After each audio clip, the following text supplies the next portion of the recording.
The air was thick with the smell of smoke and dust as the German soldiers trudged through the mud, their once pristine uniforms torn and covered in the grime of months of battle.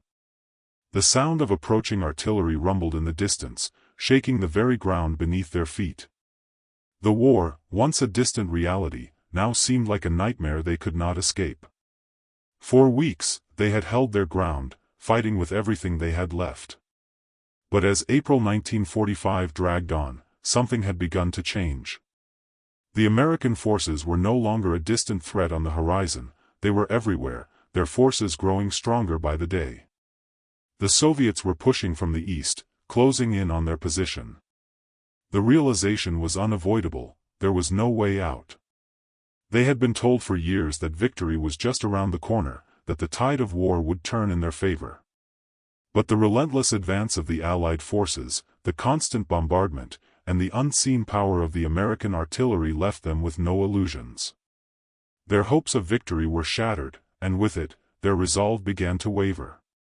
As the sound of distant explosions grew louder, the men began to speak in hushed tones.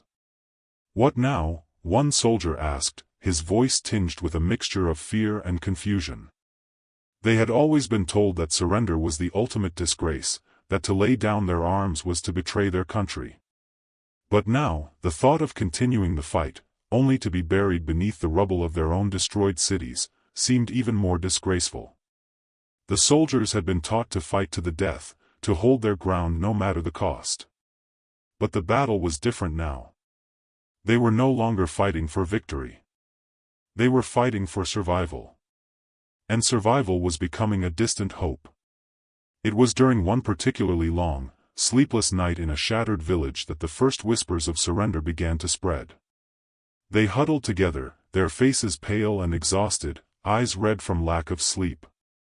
The rumors began to circulate that the Americans were offering a safe passage for soldiers willing to surrender. At first, the idea seemed unthinkable. Surrender was not an option they had been prepared for. To raise the white flag, to lay down their weapons in front of the enemy, was a shameful end. But the whispers grew louder as the days passed. One soldier, a young man who had once believed the propaganda about the superiority of the German soldier, was the first to speak his mind aloud. He turned to his comrades, his voice barely above a whisper, and said, "Maybe it's time. Time to stop fighting." The words hung in the air like a heavy fog. The others looked at him in silence, unable to respond. They had fought side by side for years, through countless battles, and now they were faced with a choice they had never expected. Would surrender really be the end of them? Or would it be their only way out? The decision to surrender was not one that came easily. There was fear, but there was also something else, a deep, growing exhaustion. They had fought for years with nothing but the hope of victory, but now victory was a distant memory. All that was left was the chance to live, even if it meant surrendering to the enemy they had been taught to despise. The American forces were advancing relentlessly. They had fought their hardest, but their supply lines were broken, their weapons were old and worn, and their morale was shattered. The soldiers, once proud of their strength and discipline, were now mere shells of the men they had been. The spirit of resistance was fading, and the thought of continuing to fight, knowing that they were outnumbered and outgunned, seemed futile. It was during one of these long, silent nights that the final decision was made. Surrender was the only choice left. There was no other way forward. With heavy hearts, they made their way toward the American lines, raised the white flag, and hoped for mercy. But even in that moment, a sense of fear and shame lingered. They had been told their entire lives that surrendering was the ultimate betrayal, that to give up was to fail. But now, in the face of overwhelming power, they began to see that surrender was not a sign of weakness, but a necessary step for survival. The American forces were not just stronger, they were everywhere. The war was lost, and they had only one choice left, to survive. As they approached the American lines, they couldn't help but notice the calmness of the American soldiers. The shock of it all was almost too much to bear. They had imagined that the Americans would treat them as animals, but instead, they were met with quiet professionalism. The prisoners of war were taken into custody, their weapons discarded, but they were treated with dignity. And here's where the truth comes in: if you think you understand the devastation these soldiers felt, if you think surrender was an easy decision, you're wrong. The reality of surrender is something no one could have prepared them for. They weren't just surrendering their weapons, they were surrendering everything they had ever believed in. The world they had fought to protect was gone, and the enemy they had feared had already moved past their victory. Stay with us, because this story doesn't end here. There's more to discover about how the fear of capture led to the final surrender, and how the Americans changed everything. Subscribe now, and keep following to uncover the full story of how Germany's army was forced to confront its defeat. Days blurred into each other as the soldiers moved further from the front lines. They had been retreating for weeks, each day feeling like a slow march toward the inevitable. The American forces pressed on relentlessly, and with each passing hour, the realization grew stronger: the war was lost. The soldiers who had once been part of a proud, feared military force now found themselves questioning everything they had once known. The pride of battle had slowly turned to a desire for survival, and the thought of continuing the fight began to feel like an act of futility. The relentless bombardment, the growing number of American soldiers flooding the countryside, the endless supply of tanks and artillery, it was too much for them to handle. The supply lines had been cut, and the once mighty German war machine had ground to a halt. The tools of war, the tanks, the planes, the guns, were in ruins, left to rust in fields where they could no longer be used. The soldiers, once full of fire and determination, now looked at each other with weary eyes, the weight of defeat settling heavily on their shoulders. In the quiet moments, as they trudged through the ravaged countryside, the conversations between them turned to the unthinkable: surrender. It wasn't just a single thought, it was a collective realization. The idea of standing against the Americans had seemed impossible just months ago. But now, in the face of overwhelming firepower and manpower, the idea of survival seemed more appealing than death on the battlefield. The soldiers exchanged glances, unsure of how to express the thoughts that plagued them. Surrendering was anathema, something that went against everything they had been taught. It was a mark of shame, a disgrace to their honor. But as the sound of American artillery grew closer, the thought became less a matter of choice and more a matter of necessity.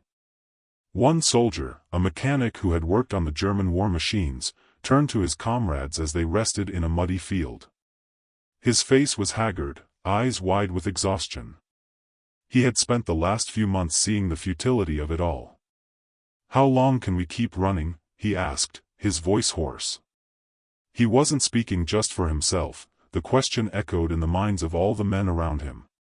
They had been running for weeks, constantly pushed back by the advancing Americans and the tightening grip of the Soviet forces from the east. They were cornered, with nowhere to go. Another soldier, a sharpshooter who had once been proud of his ability to hold the line, looked down at the ground and whispered, "We've fought for so long, but for what? To die in the mud, or to face them as prisoners?" He gestured toward the horizon, where the distant rumble of American tanks could be heard. His voice cracked, betraying the fear that had begun to take root in his heart. "I'd rather be taken prisoner than die for nothing." The thought was radical. Surrendering had always been an unthinkable choice, especially to the German soldiers who had been taught that resistance was a matter of honor. But as the days wore on and they saw the sheer scale of the advancing American forces, the concept of survival began to overtake their previous notions of pride and sacrifice.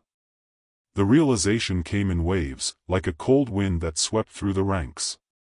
The war was lost, and with it, the fight for survival became the new goal. The soldiers had seen what the Americans had accomplished: endless supplies, limitless resources, and a relentless drive that seemed impossible to stop. Their fear of being captured by the Americans was now outweighed by the simple need to stay alive. The idea of surrender wasn't immediately accepted by all. In small groups, they whispered about it, wondering what the Americans would do with them. Would they treat them with cruelty, as the propaganda had led them to believe? Would they be executed on the spot for daring to surrender, or would they be placed in prison camps where they would face hard labor for the rest of their lives? The fear of the unknown gnawed at them, but the fear of dying in combat seemed far worse. In a moment of quiet, one of the officers, who had been trained to lead the resistance, spoke out. His voice was shaky, but there was no mistaking the truth in his words. "We are finished," he said. The others nodded in agreement. The officer had always been a symbol of leadership, but now, even he could see the futility of continuing the fight. His pride had given way to realism, and as the American forces drew closer, the idea of surrender became inevitable. They spent the night in silence, contemplating the gravity of the decision they knew they would have to make. In the early hours of the morning, they raised the white flag, the universal signal of surrender. The feeling of relief was palpable, even though the shame of giving up on the battlefield hung heavy in the air. They had come to terms with the fact that surrender was the only way to ensure survival, and now, as the Americans approached, they would finally face their captors. As the American soldiers reached their positions, the German troops stood in line, hands raised in surrender. Their pride had been broken, and they had faced the ultimate truth.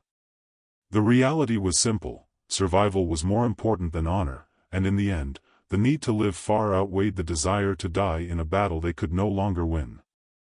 The Americans were cautious as they approached, unsure of what to expect. The soldiers, exhausted and defeated, lowered their arms in submission. For the Germans, this was not just a surrender, it was the end of everything they had known. The Americans didn't treat them with the cruelty they had feared. Instead, they were taken prisoner, given food and water, and moved to a prison camp where they could rest. The relief they felt was mixed with a strange sense of shame. The fight was over, and they had to come to terms with the loss of everything they had believed in. Mistake example, they believed that the Americans would treat them as the Soviets had, unaware that the Americans had a far more humane policy for POWs.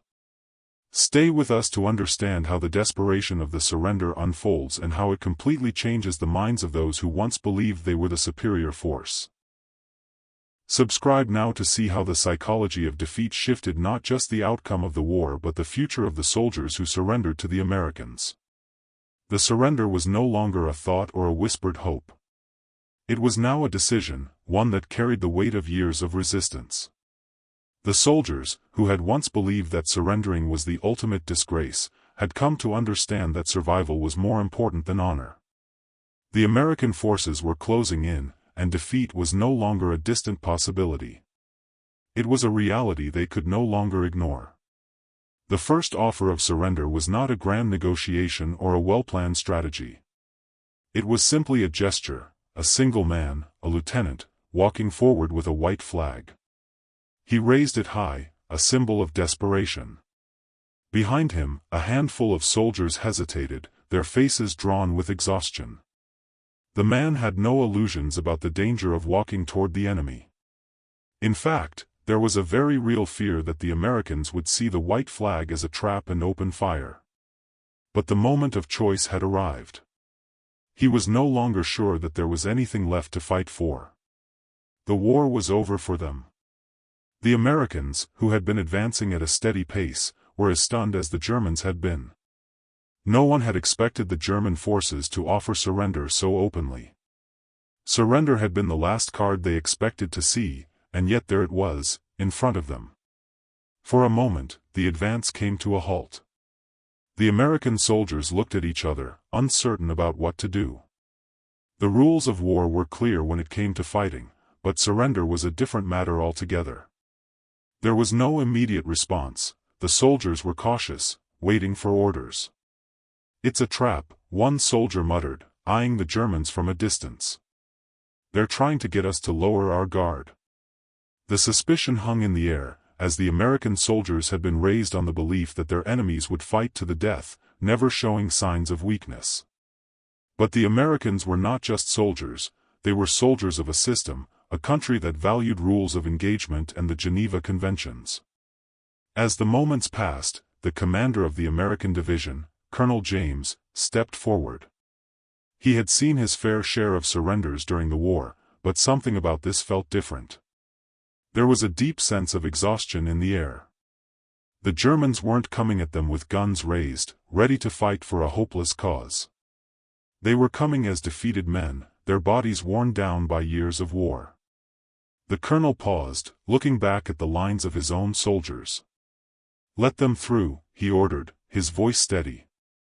He had no idea how many would follow in the coming days, but one thing was certain: the end was near. He turned to his men and added, "They're not our enemies anymore, they're just men." The first German soldiers to step across the line of fire were treated with a mix of caution and curiosity.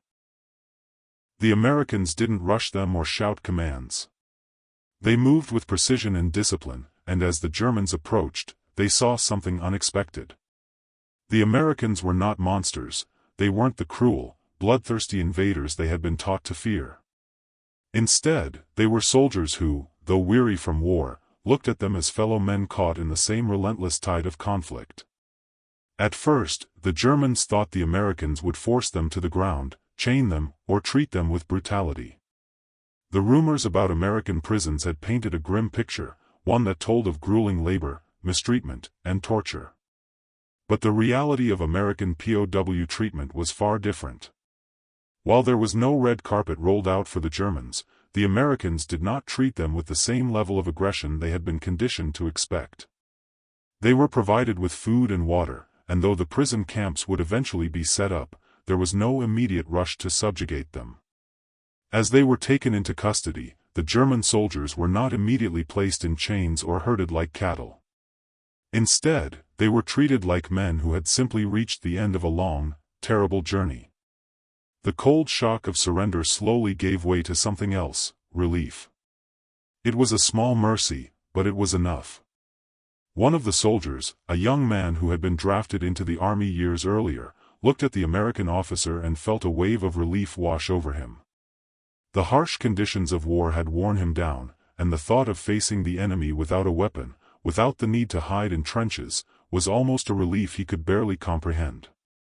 But even as relief settled in, another emotion crept up: shame. The idea that they had surrendered to the very forces they had been taught to despise filled them with deep regret. They had been raised to believe that surrender was the ultimate disgrace, a mark of dishonor that no soldier should ever bear. Now, they had no choice but to accept the reality: they were prisoners of war. The Americans, for their part, didn't immediately see the surrender as a victory. While their military leaders were eager to move forward, they also understood the psychological toll that would come with such a significant moment. The German soldiers were not just captives, they were survivors of a war that had claimed everything from them. In the eyes of the Americans, it wasn't just about winning battles, it was about giving mercy when it was needed most. As the German soldiers were herded into makeshift prisoner camps, they could do nothing but reflect on the absurdity of it all. They had once been trained to fight to the death for their country, their honor, and their leader.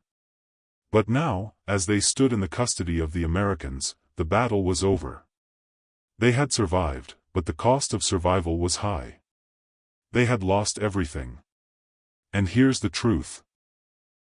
If you think you can simply dismiss this moment, the decision to surrender wasn't just an isolated act. It was the moment that changed the war. It's easy to believe that surrender was a simple choice, but when survival is at stake, it becomes far more complex. Don't look away now. Subscribe now to understand how the fear of capture became the turning point for these soldiers, and why this moment mattered in shaping the future of the war. The hours stretched on like an endless night, and still, the sounds of war didn't fade. The thunder of artillery, the whistling of shells, the distant roar of tanks, these sounds, which had once been the soundtrack of their strength, now filled the air with an almost eerie inevitability. The war, which they had once fought for with everything they had, was now beyond them. What had once been a fight for survival had turned into a fight for surrender. They huddled together in the ruins of a small village, the remnants of a once proud battalion scattered across the area.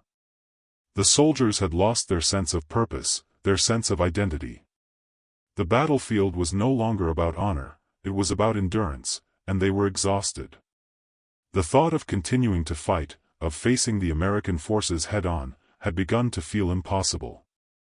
The soldiers had fought for months, for years, but now, in the face of this overwhelming enemy, they found themselves questioning everything they had been told. The officer in charge, his uniform tattered and covered in dirt, paced back and forth, his mind racing. He had seen the American forces advance with relentless speed, heard the stories of how they had crushed the last remnants of German resistance in the cities. The rumors were true, the war was over, and all that was left was how they would face their inevitable defeat. At first, the idea of surrender seemed like a distant concept, one that they had never even considered. But as the hours passed, the thought began to take hold. It wasn't a betrayal of their country, it was a choice of survival. What remained of their pride had been crushed in the wake of the American onslaught, and now it was clear, the fight was futile. The soldiers, once resolute and unwavering in their belief in victory, were now broken. In the stillness of the night, one of the soldiers finally spoke the words that had been on everyone's minds. "What if we surrender?" His voice was hoarse, barely above a whisper. But in that moment, it felt like a revelation. The other soldiers turned to him, unsure whether to embrace the idea or to push it away. The word surrender had been drilled into them as the ultimate disgrace, the ultimate failure, but now, it seemed like the only way out of the endless cycle of destruction. One soldier, a man who had once been proud of his position, stood at the edge of the group, staring out into the night. His hands shook as he clutched his rifle, but his thoughts were far from the weapon he had been trained to use. He thought of the people he had left behind, his family, his friends, and wondered what they would think of him now. He had been trained to fight to the death, but now, he wondered whether it was worth it. The enemy had already won, and they had nothing left to give. The question lingered in the air, would surrender be worse than death? The honor they had once held dear seemed hollow in the face of this new reality. Death seemed almost merciful, but surrender was an act of submission, the ultimate defeat. The decision wasn't easy, but as the morning light began to filter through the smoke, they saw the reality of their situation. The American tanks were closer now, their silhouettes visible in the distance. The thought of facing them head-on seemed impossible. They had no choice. With the sound of approaching artillery echoing through the valley, they finally made the decision, they would surrender. One by one, they raised their hands, the white flags in their pockets becoming their only hope for survival. The shame of surrender settled heavily in their chests, but there was no denying it, this was the only way.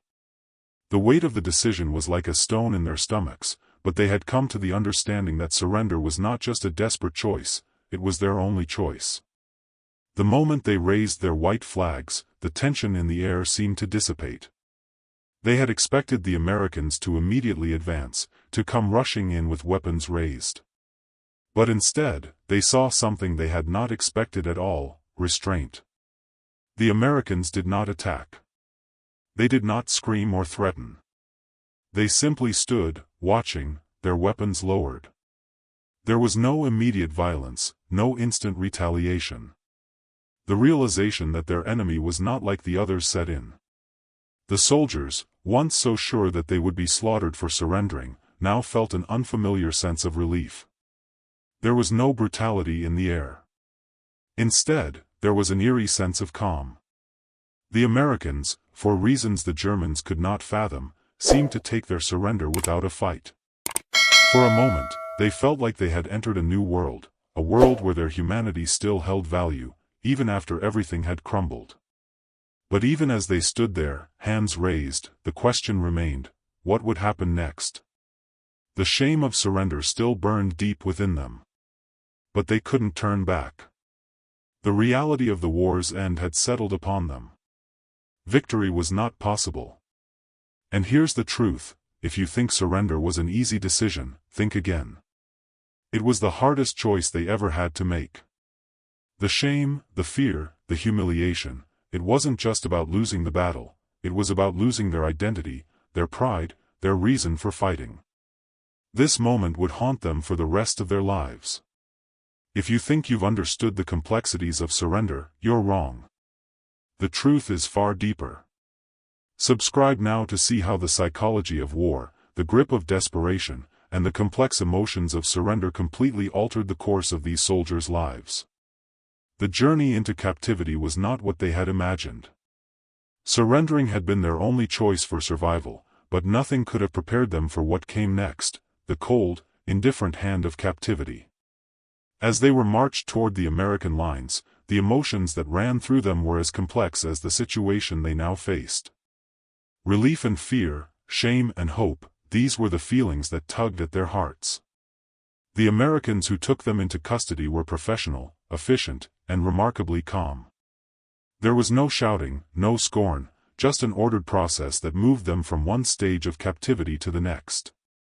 The soldiers had been prepared for the worst, but the reality was far different.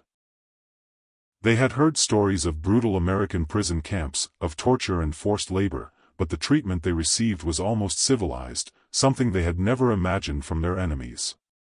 They were lined up, their hands still raised, as they walked into what would become their temporary prison camp. For the first time in years, they felt the relief of no longer fighting. The weight of the war had been lifted, but it left behind a deeper, more troubling burden, the loss of everything they had fought for. No longer soldiers, they were now prisoners, an identity they had never expected to assume.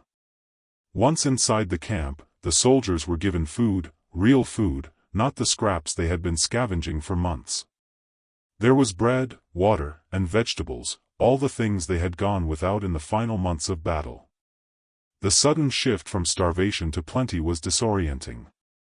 It was almost like entering a different world, a world they had fought against for so long.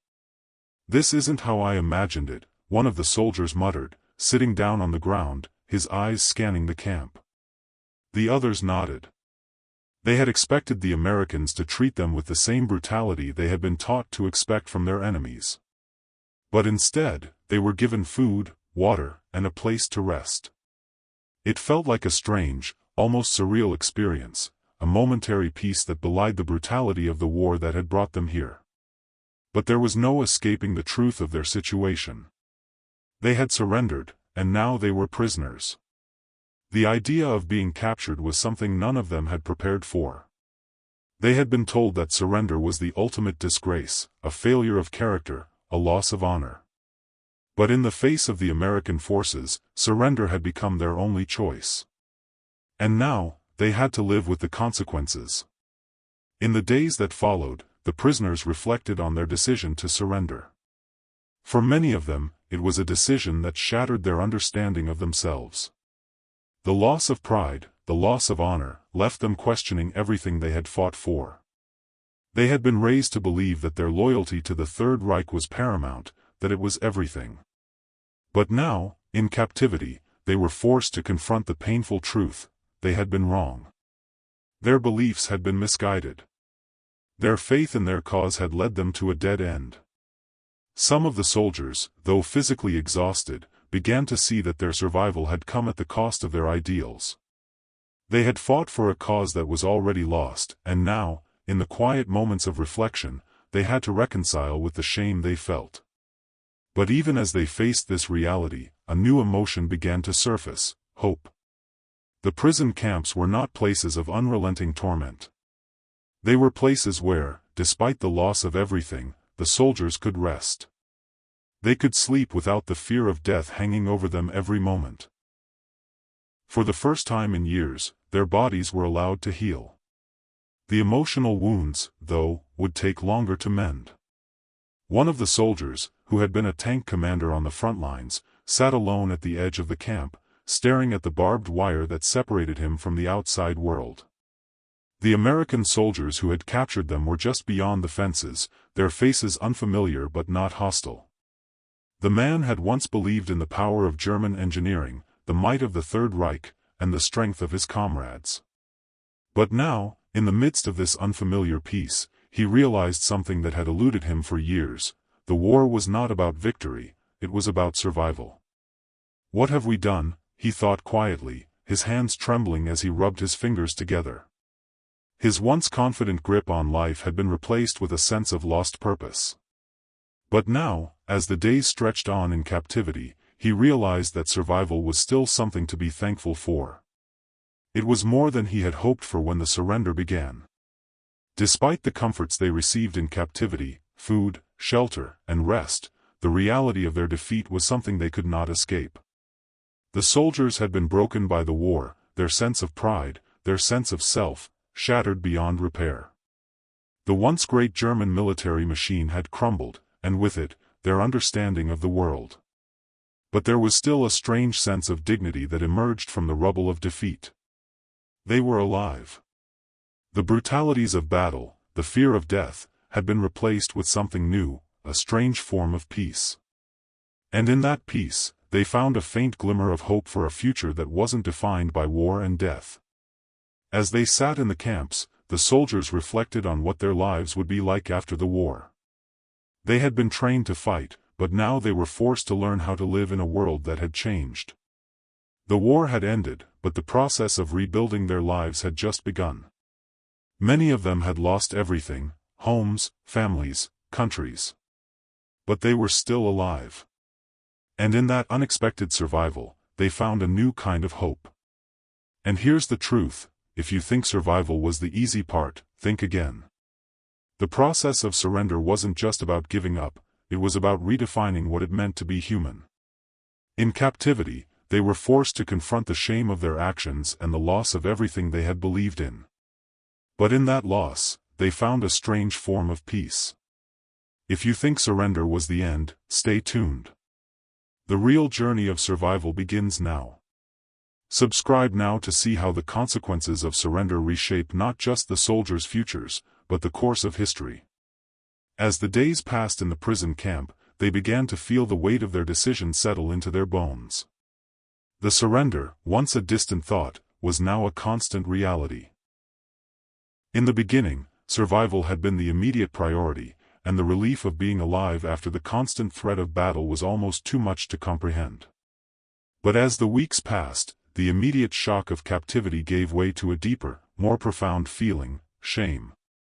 The concept of honor had been drilled into them for as long as they had been soldiers. They had been told that surrender was the ultimate betrayal, a disgrace that could never be redeemed. They had been taught to fight to the death, to never give up, to never show weakness. But now, here they were, no longer soldiers but prisoners. They were alive, yes, but at what cost? The weight of that shame lingered in every step they took. In the camp, they found moments of silence, when the hustle of the day's routine would fade away. It was in these moments that they would reflect on their decision to surrender. They had once believed that to raise the white flag was to lose everything, honor, purpose, identity. But now, in the harsh reality of their situation, they began to realize something that was harder to admit than any battlefield defeat: surrender had been the only way to survive. The days felt long, and they found themselves questioning everything they had fought for. In the quiet of the camp, they thought about the ideals they had once held dear, the glory of victory, the strength of Germany, the belief that honor and loyalty would see them through to the end. But now, as the Americans went about their daily tasks with a sense of calm and order, they couldn't help but see the truth that had been right in front of them all along. The war was over, and their country was lost. At first, they had believed that surrender would be the ultimate disgrace. But the reality was far more complicated. The Americans had treated them with a degree of respect that they hadn't expected. There was no immediate violence. There was no ruthless brutality. The captors did not act like the enemy that they had been led to believe existed. Instead, they were given food, water, and the chance to rest. It was a strange kindness, something they hadn't prepared for. It was also a painful reminder that the enemy was not like what they had been taught. But even as they experienced this unexpected kindness, the psychological toll of surrender was unavoidable. They had been raised to believe that the ultimate test of a soldier's character was his ability to fight until the very end. But now, in captivity, they were confronted with the harsh reality that their lives were no longer in their hands. The war was over, and they were the survivors, but at a tremendous cost. They had lost everything they once stood for. In the weeks that followed, the emotional scars began to show. They would sit in their barracks, eyes staring into the distance, reflecting on the battles they had fought. The Americans had treated them well, but the shame of surrender still burned in their minds.